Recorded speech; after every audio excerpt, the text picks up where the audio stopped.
بسم اللہ الرحمن الرحیم۔ ابتدا کی ہم نے اللہ تعالیٰ کے نام سے جو تنہا عبادت کے لائق ہے۔ آپ اور میں اس چیز کی گواہی دیتے ہیں کہ محمد صلی اللہ علیہ وسلم اس کے آخری نبی اور رسول ہیں۔ آپ اور میں اس چیز پہ بھی کمیٹڈ ہیں کہ علم کا ماخذ قرآن مجید اور اس تک پہنچنے کا راستہ میرے نبی کی سنت۔ ہمارا طریقہ کار جو ہے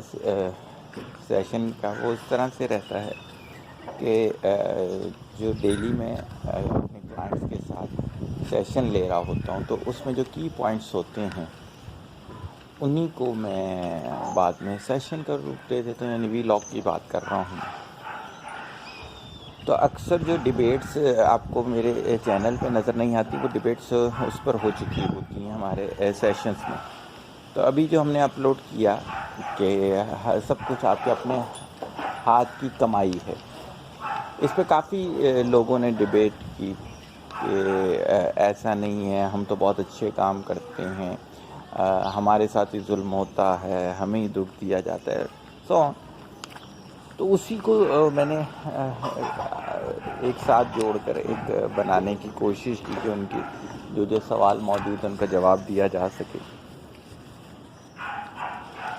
سب سے اہم چیز جو ہے وہ تو یہ والی چیز ہے کہ جس دن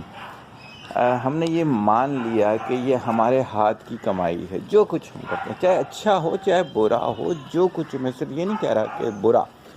جو اچھا ہے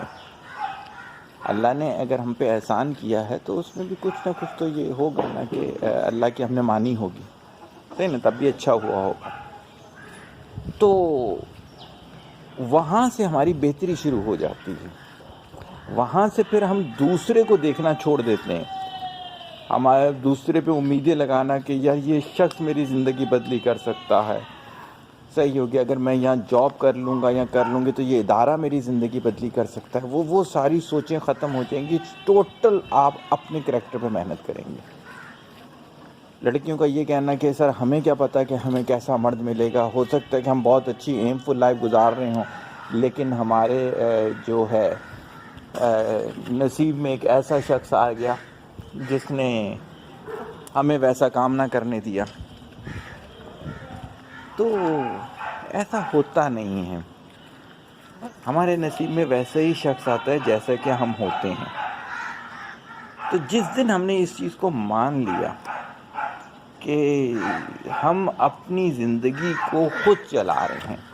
یعنی کہ ہمیں ایک سادہ کاغذ دیا گیا ہے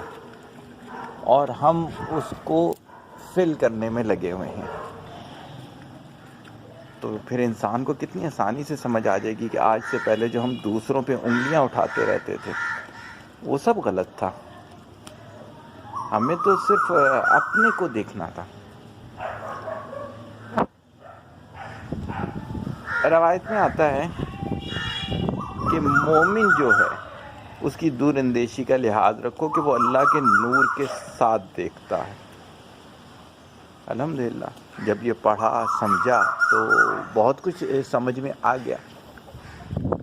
لیکن اسی کا ایک الٹ بھی سمجھ میں آ گیا۔ انشاءاللہ ٹرو ڈیفینیشن آف اسلام میں جو میں اس دفعہ سیشن لینے جا رہا ہوں کہ how to read the holy Quran, اس میں یہ سب چیزیں انشاءاللہ بڑی ڈیٹیل میں آئیں گی کہ پڑھا جاتا کیسے ہے، ہمیں یہ اندازہ ہی نہیں ہے کہ پڑھا کیسے جاتا ہے۔ تو اس میں یہ والی چیز ہوگی کہ اگر یہ حقیقت ہے کہ مومن، وہ مومن جو اللہ کی ساری مانتا ہے، مومن ہوتا ہی وہ ہے، جو اللہ کی ساری نہیں مانتا اس کو میں کیسے مومن کی صفت میں لے آؤں؟ تو کیا ہے کہ جب مومن اللہ کے نور کے ساتھ دیکھتا ہے تو اس کی دور اندیشی کا لحاظ رکھو، تو اسی کا الٹ سوچیے گا، جو رب کی نہیں مانتا اس کی آنکھوں پہ پردے ڈال دیے جاتے ہیں، سامنے کی حقیقتیں اسے نظر نہیں آ رہی ہوتی، اسے صاف سمجھ میں آ رہا ہوتا ہے کہ وہ جو یہ سٹیپ کرے گا، وہ جو عشق کے چکروں میں پڑے گا وہ اپنی زندگی تباہ کرے گا، وہ جو دوسرے کو دھوکہ دے گا وہ اپنی زندگی تباہ کرے گا، وہ جو ماں باپ کی نافرمانی کرے گا تو وہ اپنی زندگی تباہ کرے گا، سامنے لکھا ہوا ہوتا ہے، لیکن چونکہ وہ اللہ کا نافرمان بن چکا ہوتا ہے تو اس کی آنکھوں پہ پردے پڑ جاتے ہیں۔ پھر یہاں پر جب انسان اس طرح کے کام کرتا ہے، اللہ کی نافرمانی کرتا ہے، تو ایک سزا یہ بھی رہتی ہے کہ اس کا پاک رہنا مشکل ہو جاتا ہے، اس کا دل کا پاک رہنا، اس کی سوچوں کا پاک رہنا، اس کے جسم کا پاک رہنا، یہ سب چیزیں جو ہیں وہ مشکل سے مشکل تر اس کے لیے ہو جاتی ہیں۔ اور آپ یاد رکھیں، اللہ ناپاک جگہوں پہ نہیں رہتا۔ اسی وجہ سے شیخ سعدی رحمۃ اللہ علیہ نے کسی موقع پہ کہا تھا کہ جب اللہ تعالیٰ آپ کے دل میں آنا شروع کرے گا تو سب سے پہلے ڈسٹرکشنز ہوں گی، وہ ساری چیزیں، وہ جو نام نہاد آپ نے اپنے اندر بت بنائے ہوئے ہیں وہ ٹوٹیں گے، وہ جو آپ نے نام نہاد ناپاک چیزیں اپنے دل میں رکھی ہوئی ہیں وہ ساری کی ساری نکلیں گی، آپ کے وہ جو ناپاک فرینڈ جو آپ کو گندی گندی باتیں بتاتے تھے وہ سب چھوٹ جائیں گے، وہ جھوٹی آپ کی شان و شوکت وہ سب ختم ہو جائے گی، وہ جو دھوکے سے پیسہ کمایا ہوا تھا وہ سب ختم ہو جائے گا۔ اس کے بعد پھر اللہ آنا شروع کرے گا، پھر رونقیں آنا شروع کریں گے۔ آپ مثال اٹھا کے دیکھ لیں، میرے ہی ہم نام تھے صغیر احمد صاحب، بت بنایا کرتے تھے، اس دور میں لکھ پتی تھے، 90s کی بات بتا رہا ہوں۔ کاظم صاحب نے ان کو ہدایت کا سبب بن گیا، انہوں نے کہا جی حرام ہوتا ہے یہ سب کچھ، انہیں اللہ نے ہدایت دینی تھی، انہیں سمجھ میں آ گیا یہ، انہوں نے وہ چیزیں چھوڑ دی۔ تو مجھے کہتے ہیں صغیر ایک وقت ایسا آیا ہمارے گھر میں پانی پینے کے لیے صرف ایک گلاس رہ گیا تھا، سارا ڈسٹرائے ہوا نا، پہلے وہ گند نکلا سارا کا سارا، اور پھر ایک وقت ایسا آیا کہ ضیاء الحق صاحب کے دور میں جتنے بھی پاکستان سے باہر سے سفیر آتے تھے الحمدللہ سب کچھ ان کے ہاتھ کا بنا ہوا دیا جاتا تھا، اور میری خوش قسمتی ہے کہ میں نے ان کے ساتھ تھوڑا سا کام کیا۔ اسی طریقے سے جنید جمشید صاحب کو دیکھ لیں، جب اس طرف آئے تو آپ دیکھیں کہ کس طرح سے انہوں نے اپنا بیان کیا ہے کہ کیسی کیسی آزمائشوں سے نہیں گزرے۔ تو اگر آپ اللہ کی طرف آ رہے ہیں اور یہ سارا پروسیس نہیں ہو رہا تو اس کا مطلب ہے کہ آپ پورے طریقے سے آ ہی نہیں رہے۔